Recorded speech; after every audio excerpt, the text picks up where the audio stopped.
Hello, and welcome to the Rotary eClub of Silicon Valley. My name is Stephen Zoe, and I am the president-elect of this club. Each week, we bring to you a new program on education, innovation, technology, and humanitarian services. Thank you for joining us this week. I am very excited to be introducing our guest speakers, Ashish and Roman, who will be talking about the company they founded called NanoLumina. But before I'd like to do that, first, I'd like to introduce our current members who have joined us here today. Below, we have Monique, who is a library director down in Palo Alto. Hi, Monique. And below her, we have Steve Shagrins, who prefers to be called Shags, and he is out in Walnut Creek, and he is currently our money coach. And right next to him on the left, we have Nathan Gildart, who is an educator out in Japan. Are you Nathan? Now, what I'm going to do is I'm going to introduce Ashish and Roman. So, Ashish Basuray currently serves as a chief scientist and co-founder of Pre-Scouter, a scientific innovation consultancy he co-developed in 2010 while he was working on his PhD. Previously, Ashish worked as a management consultant at Bearing Point Incorporated, as well as having served in Nepal with the US Peace Corps. Ashish earned his Bachelor's of Science in Chemistry from Carnegie Mellon University. He completed his PhD in Organic Chemistry at Northwestern University, focusing his research on designing molecular electronics, molecular memory, and organic solar materials. In addition, Ashish applies his research to entrepreneurial and philanthropic engagements, including his project to bring fresh water to developing nations that won grand prize in Dow's Sustainability Innovation Challenge in 2012. In 2014, he founded NanoLumina, an educational startup with a vision of creating a personalized learning experience for STEM education for K-12 students. And below him, we have Roman, who is, his name is Roman Kazantsev. He is a scientist and entrepreneur that has dedicated himself to improving his community through research and outreach. Roman received his BS in chemistry from UC Davis in 2009 and his PhD in chemistry in 2015 from Northwestern University. He is currently a postdoctoral research fellow in Lawrence Berkeley National Lab, working on materials for conversion of carbon dioxide to transportation fuels. During his postdoctoral fellowship, Roman became a co-founder of NanoLumina, an educational technology startup company aimed at creating immersive STEM education experiences for K-12 students. The company enables him to pursue his passions of science education and graphic design. Now, without further ado, I'm going to introduce, allow Ashish to take over from here on. Thanks, Ashish. Wonderful. Thank you so much, Stephen. Okay, let's get started today. I am sharing my screen. Please let me know when you see it so I can get started. Perfect. Great. Okay. Good afternoon, everybody. It's a pleasure to be here today. Today, I'm going to speak about NanoLumina. And at its core, NanoLumina is an educational technology startup company with the vision and the passion to make STEM education engaging and fun for all through an immersive experience. And before I tell you about what we built, I want to explain why we built it. Over the past 10 years, there's been a 14% increase in STEM jobs across all occupations in the United States. This means that future jobs are directly correlated to a fundamental understanding of science, technology, engineering, and math. And as Arne Duncan, former US Secretary of Education, once said, a STEM education is a pathway to prosperity. That's something that he believed. That's something that Barack Obama believed when he started the STEM initiative for education in 2015. And that's something that we strongly believe today. So let's take a look at how the US is shaping up in terms of STEM education. About 3 years ago, there was a study conducted that found that 5% of US high school students are ready for college-level science. That means that there's a bit of a deficit, and about 10% more students are needed to account for the growing STEM jobs that are coming to market. And as we enter further into the 21st century, we all kind of understand that STEM jobs are going to be more and more prevalent, and that emphasis needs to be translated to the educational system. So let's kind of take a look back at the methodologies that have been used to teach science and maybe think about different ways on how we can change and adapt those moving forward. What you'll see here on the left-hand side of the screen is an illustration from the 1800s on how a classroom might have looked back then. And you'll see there's rows of students, and there's a lecturer with a prop, and then behind the professor is perhaps a backdrop or further informational material.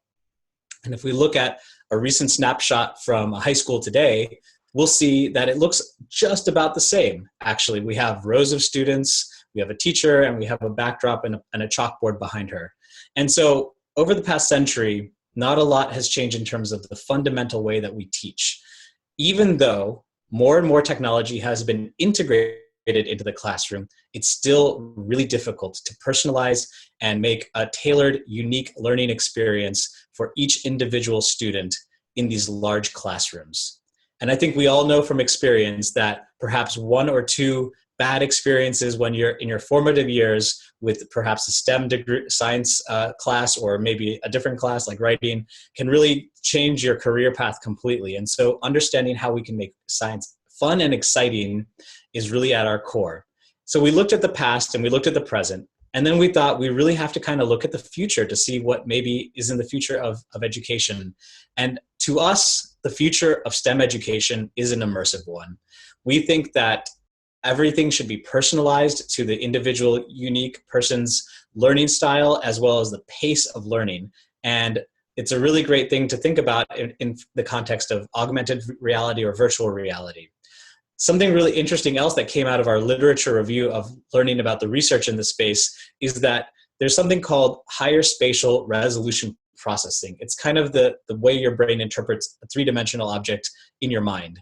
And they found that if you play video games or you play augmented reality or virtual reality type games, it actually increases that ability in your brain. And the better you are at looking at things in 3D in your brain actually translates to a better interpretation of science, technology, engineering, and math. So the wonderful news is this imprinting occurs from age 5 through high school. So we really think that creating an immersive environment is a really great way of engaging students from a young age all the way through to hopefully create that passion and love of science as they go forward. And so as we thought about rethinking the whole idea of STEM, we just said, let's start from scratch and work our way all the way up.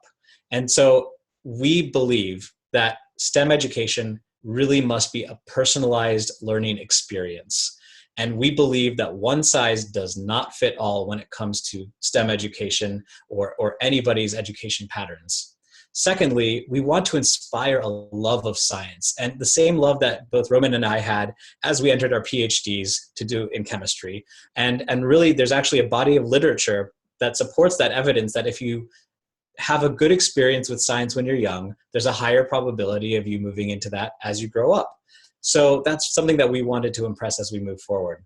The next thing that we wanted to do is to have a hands-on learning experience, because when you touch and feel, or your brain interprets you touching and feeling an object in real time and real space, it actually integrates the information differently in your brain.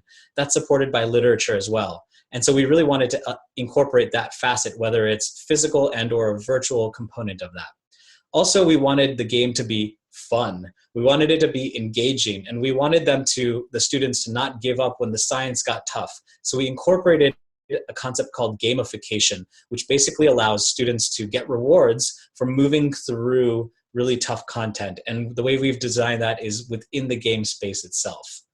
Lastly, we really just want this idea to be scalable and cost-effective, because at the end of the day, everybody should have access to STEM tools and a love of science the way that we had growing up.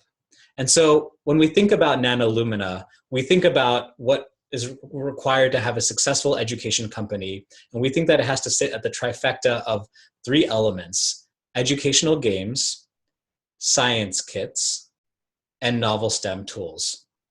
And so maybe a different way of framing this is to think about it in a different context.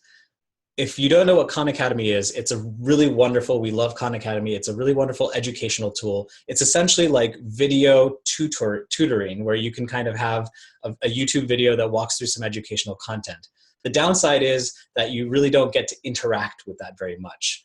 But we thought, what if we incorporated an interactive element, maybe a game that allows the student to not only learn at their own pace, which is what the Khan Academy allows through those videos, but explore a world and explore different facets of things that are happening on their own terms. So maybe a different module every day or something like that.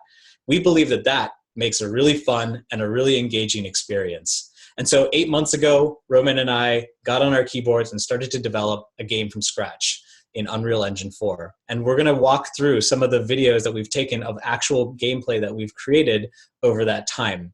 The first video I want to show you is what we call the learning within the game, or we affectionately call it the holodeck.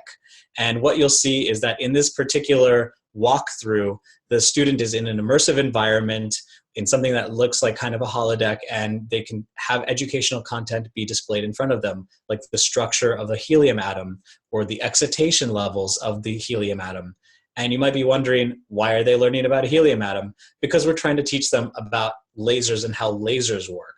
And the reason that they need to learn about how a laser works is because when they're dropped into this game, which I'll show you on the next slide, it actually is a game that has a plot and a mission that they have to accomplish. And in this particular walkthrough of the game that we're walking through right now, you're in a spaceship in orbit around Saturn, and you have to get off this spaceship as soon as humanly possible. And the way to do that is by basically building a laser to help you get off of this spaceship. So the plot drives the learning strategies for the student to learn about new concepts. And of course, the most integral part about any learning experience is to ensure that the student retains that information. So we created something called learning outcomes, which we're going to look at now. And a learning outcome, you might know this better as a quiz or an exercise, basically tests and assesses the student's ability to integrate information. This is a strategy that is used, of course, as long as time has existed, but more recently, Coursera, like an educational technology platform, integrates this after each section of content to break down the amount of information that your brain is receiving before you move forward. Unlike a textbook, you can't actually skip over this section in the game because it's literally linked to the gameplay itself. So you have to accomplish these goals before moving forward. And I spoke a little bit about science kits. So when we actually started out about a year ago, we actually built a science kit first and then built a game to kind of envelop that idea. So what we're going to walk through now is how the science kit looks and feels and how it integrates in with the gameplay that we've created as well. So what you'll see here on the left-hand side of the screen is the components of the kit that are used to build a battery. And we used all child-friendly materials, so the FDA-approved kind of generally regarded as safe materials. And we also built in the reusable components, so like the tweezers and the glasses are things that we hopefully they'll keep and use in different further other educational endeavors. The video that you're seeing on the right-hand side of your screen is a video that we constructed, a step-by-step tutorial that allows the student to pause and rewind and fast forward at their own pace. And the video is actually integrated inside of the video game itself. So let me show you what the video game looks like on the next slide here. You're on a lunar base, and your job is to build this battery from scratch. So think of this as like the game walkthrough, and your job in this accelerated walkthrough clip that we're looking at here is going to talk a little bit about the components that you need to build the battery. So you need, in real life, 3 zinc discs, 3 copper discs, and 3 vinegar discs. And that's exactly what you're learning about as you move through this phase of the kind of macro level science that's going on. Now, we wanted them to understand the macro level stuff, and then we wanted them to learn the science, like that holodeck. So then the next phase is for you to be at the microscopic scale, almost the size of an atom, like in that holodeck experience, and you can kind of look at the whole entire construct of this battery that you're about to build, and you're actually going to learn about the science as you move through that now. So as you can see, we're entering between the zinc and the vinegar layer, and you'll see that water molecules are dissolving a zinc metal kind of cluster right there, which releases electrons, and the electrons then flow back into the zinc layer, which eventually accumulates enough charge to power that LED that you saw. So again, in this manner, we can test the outcomes again by using quizzes or learning outcomes associated with the scientific content. And so that should hopefully give you a kind of a better sense of what we talk about when we're talking about science kits integrated with an immersive environment integrated with an educational game. And so just to kind of give you a sense on where we've been and where we're headed, we started this whole idea kind of in January of 2016. And by June, we were testing that lunar base and that battery science kit that you just saw 2 slides ago on people in the San Francisco area, parents and their children. So let's walk through and see kind of the results of those tests and to kind of understand what they thought about when they played the game or when they were watching their kids play the game. And so what we did was we used something called the Net Promoter Score, which is a scale that runs from 0 to 10. And basically, if you're a 9 or a 10, you stumbled upon an amazing idea, and it's really amazing. And for our first prototype run, it was really good to hear that when we asked the question, how likely are you to recommend this to a fellow parent? On average, we got an 8.1, which is a pretty good NPS score for where we are in the development pathway. And some qualitative feedback that we got was, really great from all the parents. One parent in particular had this response: Breegan's reaction was so positive and the content was was educational. So again, this concept that is really a breath of fresh air to have a little bit of science and education integrated into a video game experience. We actually quantified more of the value to the parents as we move forward, and we found that the hands-on component was a really big thing for the parents, as well as the alternative teaching approach and learning topics outside of the core curriculum in schools were also of high interest to the parents. So now let's talk a little bit about the more discerning demographic of individuals that we had to work with, the students. And for this walkthrough, we tested 4th through 9th graders. And of course, we know that they're a pretty tough audience there. And so when we asked them the same question, how likely are you to recommend this to your best friend? They gave us an NPS score just a few decimal points lower than their parents, 7.6. We know how closely they monitor that relationship with their best friend at that age. The great news is that there were a lot more promoters in this demographic, in this range. Also, we asked them the probability that they would play it again, and the average was 91%. So really, they actually liked what they were doing.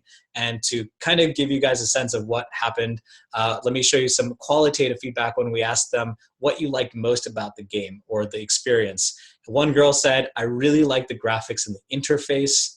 Another boy said that it was interactive. And I think maybe my favorite quote out of all the stuff we had done through the testing is this last one: "You can't get more teenager answer if you asked for it." We asked, "What did you like most about the game?" And he says, "I don't know, it was just fun." Well, as long as it's just fun, I think we accomplished our goal of making science fun and educational, hopefully at the same time. So let's talk about 2017 and beyond. At the moment, we're actively seeking investment. We're trying to build a board of advisors out to try and help us navigate this educational platform that we're developing. And we're hiring developers to make that game look a little bit more crisp than it currently does. Also, we are encouraging and building a community of students and educators and parents, because we believe that STEM education doesn't have to take place only in the classroom, and we also believe there's different ways that people can learn about science. So perhaps my question to the Rotary Club is, if you have ideas or concepts that might help integrate different viewpoints or different ways that we can improve our experience for the students, we'd love to hear that feedback. And the last thing we're thinking about as we're moving forward is actually integrating the kit with something called augmented reality. And the idea here would be that you have like glasses on your head, and when you're looking through the glasses, this is actually what you would see right in front of you. And that way you can actually have the students build the kit with the glasses in real time, and it just would make an amazing and more integrated experience. And so just to wrap up, my name is Ashish, my co-founder is Roman. We both graduated from Northwestern with our PhDs in chemistry. I bring 6 years of entrepreneurship based on a company I co-founded while I was in graduate school. And Roman brings a love of science and education, now having completed a postdoctoral fellowship at Lawrence Berkeley National Lab. And with that, I thank you all for listening to me speak about NanoLumina and our vision of changing the way that STEM education can be taught in the future by making it immersive. Thank you so much. Wow, that was very cool stuff. I mean, I personally can see this being really helpful just because I learned how to type in elementary school because of Mavis Beacon. You guys know what that is? Mavis Beacon, yeah, oh yeah. Yeah, I was like always trying to finish my homework early so that I can get on a computer. But I'm a little older than you, Stephen, but yeah, Mavis Beacon, I remember that. The graphics that Ashish has and Roman has are way better than what Mavis Beacon had. So Oh yeah. It's awesome. Well, what I'd like to do now is open it up to about 10 to 15 minutes of questions. Anybody have any questions? No questions. I'm just in awe of what you put together. It's great. It really is. Yeah. Yeah. Oh, sorry, go ahead, Shex. No, you're an educator. You throw in your feedback. I'm just missing that. Yeah, no, I've been taking my notes in that actually. I don't know, probably have more comments than questions kind of thing. But first off, I will say, I'm a teacher and the technology coach as well. So this, STEM education, I'm also at a girls' school. And of course, we're trying to get our students not to give up the liberal arts, but, to consider, like STEM and STEAM, actually throw the A in there and you've got art as well. But trying to get our girls to really think more about science and get more females into the, engineering and science and that kind of thing. So, what your product is doing is fantastic, actually. I am so impressed, actually. Like, you've said some things that are huge in terms of education. You were talking about letting the learning outcomes drive the development of your your games and your apps and that. And the gamification I'm big into as well. The goal orientation of each stage of the games that you have, fantastic. But I could go on and on, I guess. But you had said, hey, if you have any ideas for how we can get this out there a little bit more, two potential things. Google educator groups, there are piles and piles in the United States. And they're always looking for people like yourselves to go out and talk about what they do. The language you're using is fantastic because it is very kid-oriented. You've got the parents involved. Apple distinguished educators. There's loads in the United States as well. I recently attended an ADE cafe, and in these educational organizations, basically you get teachers together talking about not only technology but the methodology and pedagogy that falls into play. So seek out those two groups, I think, and maybe kind of get the word out that way.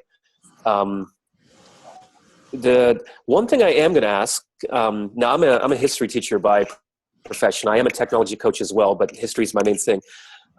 I do see that there could be potential that young people are pushed really into, STEM or STEAM, if you will, which is important, I believe. But how do you balance that with, appreciation of liberal arts, and I like the idea that you're saying the story, in your games, there is a story, and that's huge. And that helps retention and understanding. But so how are you going to get the liberal arts appreciation in there with the skill development in STEM subjects? Sorry, that was long. I appreciate all the feedback. Roman, did you want to take that one on the? That's a really great question that we hadn't considered. I think the answer to your question comes back to the story. I think that while they're exploring this space station, they're going to interact with all sorts of characters from all walks of life, and I think that part of that interaction is going to have to include something outside of STEM, just to sort of keep it well rounded. And so we'll definitely keep that in mind, just to try to bring in a little bit more history and philosophy into the mix when these kids are interacting with computer-based characters in the game. I'd play. Nice.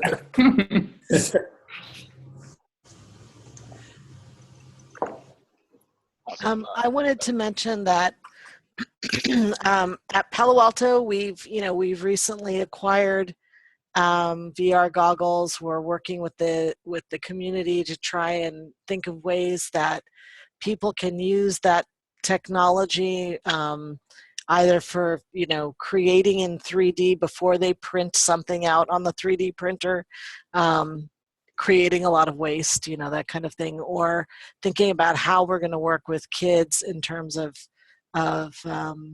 developing something new.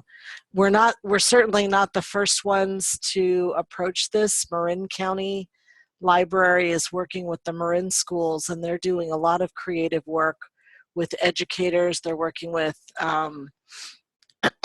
Microsoft and working with Google and working with a number of different developers. But something like this is different from what I've seen in this area, and it's certainly the kind of thing that looking to the library world might be an option, because we do see ourselves as lifelong educators, and certainly even as this gets more developed, it's the kind of thing that, we would love to have available for people. So right now we're looking at just different products, what's out there for us that could be appropriate for people to use. So, and I also want to encourage the addition of the A so that you have STEAM in there. So we use that regularly when we're applying for grants and collaborating with partners. So I just thought I'd throw that out there.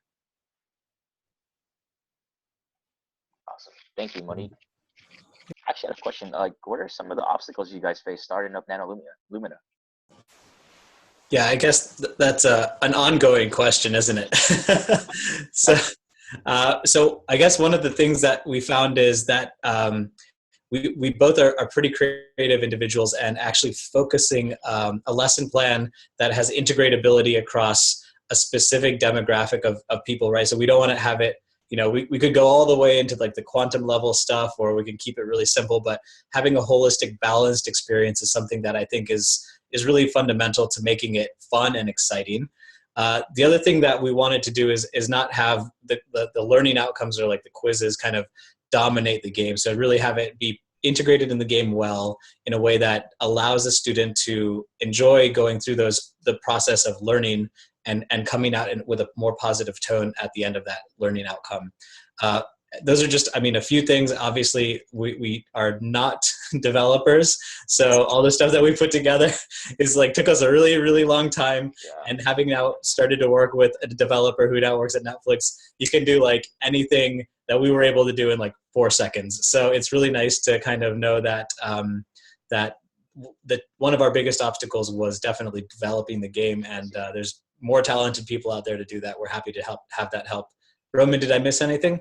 Not anything that you missed. I just wanted to add that when we started out, we were very focused on this science kit, and sort of looking at the state of the science kit market. We saw that there really wasn't any innovation in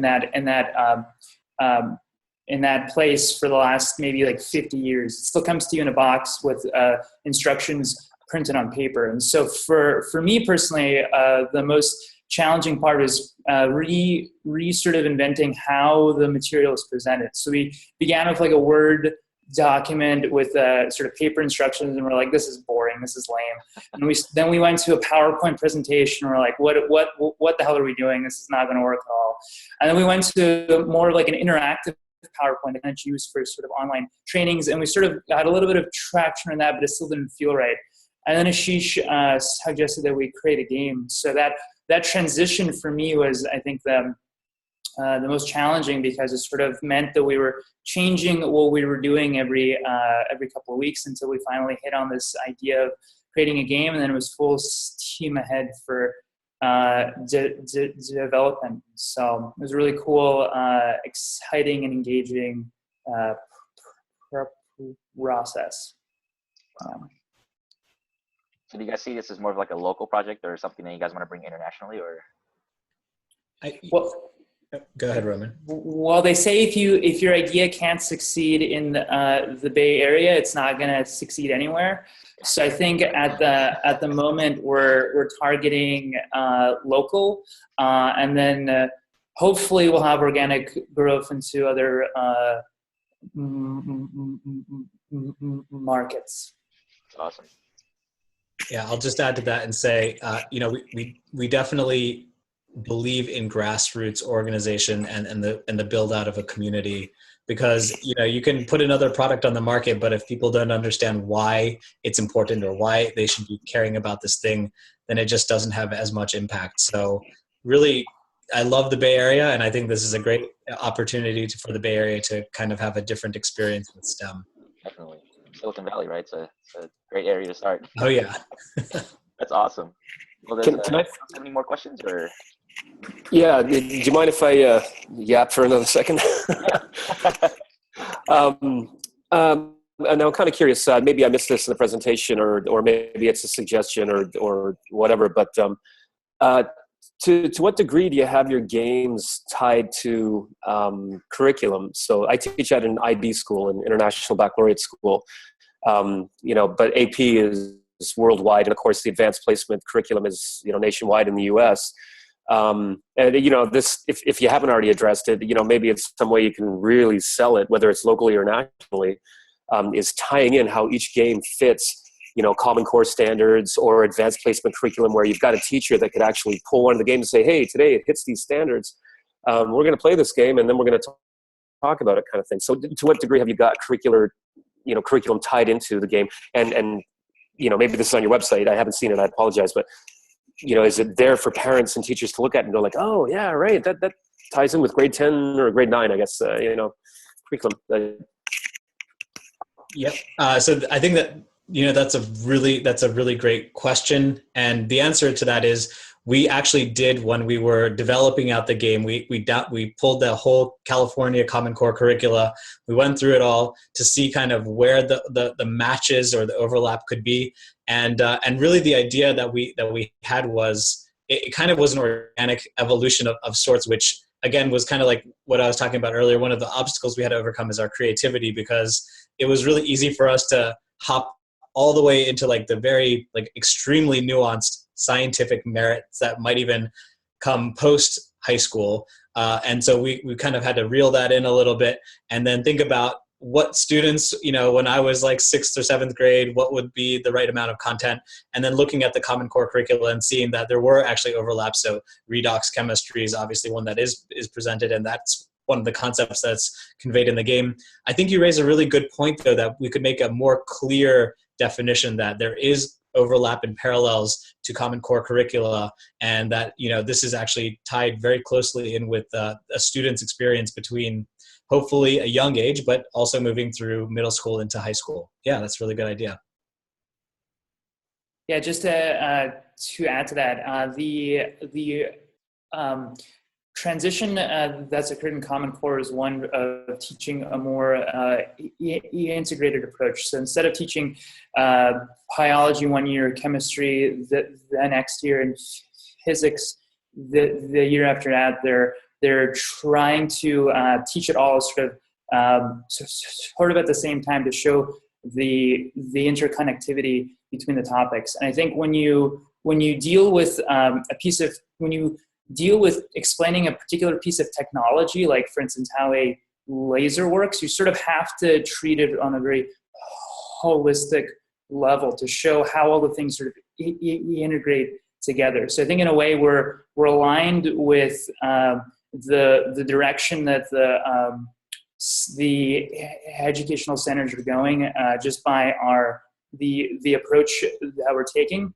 But I absolutely agree with you that being very explicit that this particular game or this particular module addresses this particular curriculum or this part of the curriculum would make it very appealing to teachers to then integrate into their classrooms. Thank you. Awesome. Thank you, guys. Anything else anyone would like to add before we end the meeting? No, it's great work. Yeah, definitely. That's very cool. Yeah, very impressed. Yeah, like I said, I feel like if I had this as a kid growing up, I'd be much more engaged in learning things, right? But, thank you again, Ashish and Roman. So before we end, I would like to thank everyone again for joining us today. And also, please don't forget to leave a comment below with any feedback or suggestions for them. I'll make sure that it gets to them. And also, with that being said, I hope everyone has a great rest of the week. Take care. Thank you. Bye.